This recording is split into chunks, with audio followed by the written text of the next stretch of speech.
Jesus' example affirms the legitimacy of forming doctrines and systematic theology. Had Jesus felt negatively about doctrines, he might have asked the Pharisee, "Why are you trying to come up with doctrines? You should be satisfied with what the Scriptures say." But instead, Jesus engaged in a doctrinal discussion.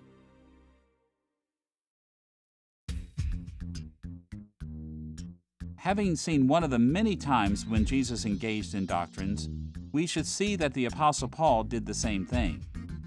Paul wrote many letters to Christians throughout the Mediterranean world, and he primarily addressed practical, pastoral issues. But he frequently approached these pastoral issues by giving attention to theological doctrines. Let's look at the way Paul did this in one portion of the book of Romans. As he dealt with the pastoral issue of conflicts between Jews and Gentiles in the church at Rome, Paul created a rather elaborate doctrinal presentation. One well-known example appears in Romans chapter 4, verses 1 through 25.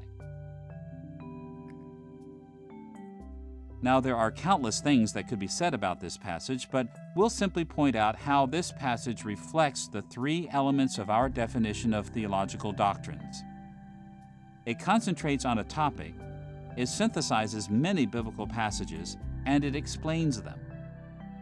In the first place, Paul focused on a topic: justification by faith in the Old Testament.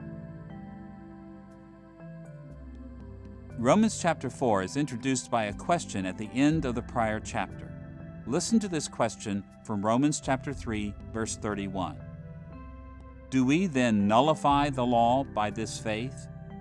This question set the stage for Paul to express his views on the topic of Romans chapter 4, justification by faith in the Old Testament. There is no Old Testament book, chapter, paragraph, or even verse that directly explains this issue. Rather, it was a theological topic of interest to Paul. In addition to being a theological topic, Romans chapter 4, verses 1 through 25 fits our definition of a doctrinal discussion because Paul addressed this issue by synthesizing the teachings of a number of biblical passages. A quick glance at this chapter reveals that he appealed to the Old Testament no less than 7 times. In verse 3, Paul quoted Genesis chapter 15, verse 6. In verse 6, Paul appealed to Psalm 32, verses 1 through 2. In verse 10, he compared Genesis chapter 15 and Genesis chapter 17. In verses 16 and 17, Paul quoted Genesis chapter 17, verse 5. In verse 18, he quoted Genesis chapter 15, verse 5. In verse 19, the apostle alluded to Genesis chapter 17, verse 17, and chapter 18, verse 11. And finally, in verses 23 through 24, Paul quoted Genesis chapter 15, verse 6 once again. Simply noting that Paul referred this many times to verses from the Old Testament shows us that he was synthesizing biblical passages to construct his doctrine. In the third place, as our definition of doctrinal discussion suggests, Paul explained his viewpoints on this subject. His overall doctrinal assertion was that justification by faith is confirmed by Old Testament law. He explained his view in a number of ways. First, Genesis chapter 15, verse 6 says that Abraham's faith was credited to him as righteousness, and Paul explained that something credited is not earned by good works. Paul also explained that David confirmed this idea by using the term credited in the same way in Psalm 32, verses 1 through 2. The apostle went on to show that justification was by faith apart from the law because Abraham was counted righteous in Genesis chapter 15 before he was circumcised in Genesis chapter 17.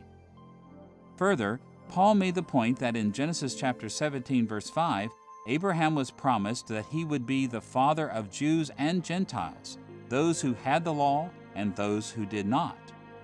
In fact, as he pointed out, Genesis chapter 15, verse 5 indicates that Abraham's only hope was to have faith in God's promise because he had no child.